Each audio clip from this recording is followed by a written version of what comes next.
উদ্ভ্রান্ত সেই আদিম যুগে স্রষ্টা যখন নিজের প্রতি অসন্তোষে নতুন সৃষ্টিকে বারবার করছিলেন বিধ্বস্ত, তার সেই অধৈর্যের ঘন ঘন মাথা নাড়ার দিনে রুদ্র সমুদ্রের বায়ু প্রাচী ধরিত্রীর বুক থেকে ছিনিয়ে নিয়ে গেল তোমাকে। আফ্রিকা বাদলে তোমাকে বনস্পতির নিবিড় পাহারায় কৃপণ আলোর অন্তপুরে, সেখানে নির্ভীত আকাশে সংগ্রহ করেছিলে তুমি দুর্গমের রহস্য, চিনছিলে জলস্থল আকাশের দুর্বল সংকেত, প্রাকৃতির দৃষ্টির অতীত জাদু মন্ত্র জাগছিল তোমার চেতনাতীত মনে, বিদ্রুপ করছিল ভীষণকে বিরূপের ছন্দবেশে।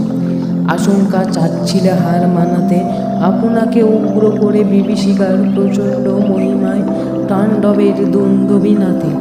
হায় ছায়াবৃত্তা, কালো ঘোমটার নিচে অপরিচিত ছিল তোমার মানব রূপ, উপেক্ষায় আবির দৃষ্টিতে এলো রাউলোহার হাত করে নিয়ে নখ যাদের তীক্ষ্ণ তোমার নেকড়ের চেয়ে এলো মানুষ ধরার দল, গর্বে যারা অন্ধ তোমার সূর্যহারা অরণ্যের চেয়ে।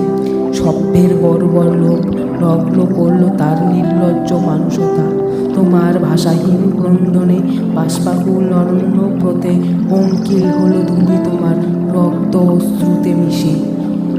দস্যু পায়ে সেই কাটামারা জুতোর তলার বিভৎস কাঁধার পিণ্ড চিরচিহ্ন দিয়ে গেল তোমার অপমানিত ইতিহাসে।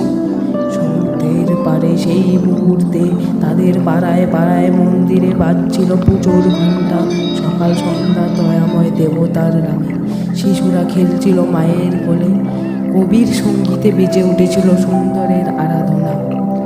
আজ যখন পশ্চিম দিগন্তের প্রাদোষকালে ঝঞ্ঝা বাতাসের রুদ্ধশ্বাস, যখন গুপ্ত গহ্বর থেকে পশুরা বেরিয়ে এলো অশুভ ধ্বনিতে, ঘোষণা করল দিনের অন্তিমকাল, এসো এ যুগান্তরের কবি আসন্ন সন্ধ্যার শেষ রশ্মিপাতে, তারা ওই মানহারা মানবীর দ্বারে বলো ক্ষমা করো।